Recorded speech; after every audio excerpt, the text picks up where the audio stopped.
देखिए, सर्दी में मौसम के जो असरात होते हैं वो दिल और खून की नालियों पे बड़े गहरे इस अंदाज से होते हैं कि दिल की नालियाँ सिकुड़ती हैं। यानी अगर आपने सर्द मौसम में अपने आप को प्रॉपर्ली कवर नहीं किया है, और अक्सर घरों में होता है, सब जगह हीटर नहीं है, सर्दी पे एक्सपोजर हो रहा है, तो नालियाँ सिकुड़ाव बढ़ेगा। सिकुड़ाव बढ़ता है तो ऑटोमेटिकली ब्लड प्रेशर को बढ़ाता है, और दूसरा दिल पे बोझ ज़्यादा हो जाता है कि दिल को खून आगे फेंकना है और नालियाँ ऑलरेडी सिकुड़ाव में गई हुई हैं, तो दिल पे बोझ बढ़ेगा और इन दोनों नताइज उसका बाइस फिर हार्ट अटैक होगा। तो इस वजह से सर्दियों में बहुत ख्याल करना चाहिए कि अपने आप को कवर रखें। दिल के मरीज़ ख़ास तौर पे, ब्लड प्रेशर के मरीज़ गैर ज़रूरी तौर पे कोल्ड इन्वायरमेंट में बग़ैर तैयारी के ना निकलें। स्पेशली वो लोग जिनके दिल के मर्ज़ है, अंजाइना है, पहले हार्ट अटैक हुआ हुआ है, सर्दी में वो जब चले फिरेंगे तो उनको खुद एहसास होगा कि थोड़ी दूर चलने के बाद सीने पे दबाव आ रहा है, सीना भारी हो रहा है, जो कुछ पहले नहीं हो रहा था। अब सर्दी की वजह से उनमें ये चीज़, तो ये एक अंजाइना की कैफियत मतलब है कि आपके अंदर दिल का मामला गड़बड़ हो रहा है सर्दी की वजह से, तो आपको फ़ौरी अब एहतियाती तदाबीर करनी ज़रूरी है इसमें। अच्छा, इसमें दो तरह के लोग हैं। एक तो वो हैं जिनको ऑलरेडी दिल का मर्ज़ है, तो उनको तो बताया गया होता है कि भाई दर्द हो तो ज़ुबान के नीचे गोली रख लिया करें, उससे ठीक हो जाएं, उस एनवायरनमेंट से फ़ौरी निकल के आ जाएं, अपने आप को गरमाइश फराहम करें, तो चीज़ें बेहतर होती जाएंगी।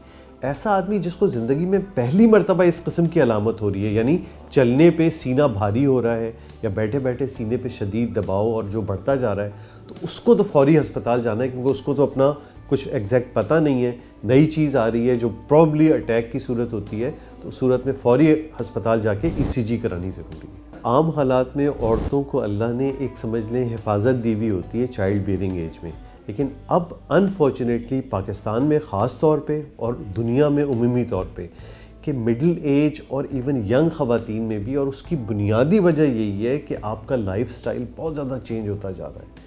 ख़वातीन में भी वही फैक्टर आ रहे हैं कि ग़िज़ा प्रॉपर नहीं है, वर्जिश नहीं है। बहुत कम ख़वातीन ऐसी हैं जो प्रॉपर वर्कआउट या वर्जिश करती हैं, जिसके नतीजे में वज़न बढ़ता है। ये चीज़ें sugar, blood pressure, cholesterol early ages में ला रही हैं, और यही फिर सारी चीज़ें मिलके वजह बन रही हैं हार्ट अटैक का। तो बहुत ज़रूरी है ख़वातीन को इस बात से आगाह करना कि आपकी सेहत माशरे की सेहत के लिए बहुत ज़रूरी है। कोरोना हो या वैक्सीनेशन हो, ज़्यादातर लोग तो वैक्सीन को ज़िम्मेदार ठहरा रहे हैं, तो ऐसा कुछ नहीं है। जाहिर सी बात है, एक मर्ज़ की एक अपनी ट्रेजेक्ट्री बढ़ रही है, वो हम सब में देख रहे हैं और पूरी दुनिया में देख रहे हैं, और ये चीज़ ऐसे लोगों में भी देख रहे हैं जिन्होंने वैक्सीन नहीं भी कराया।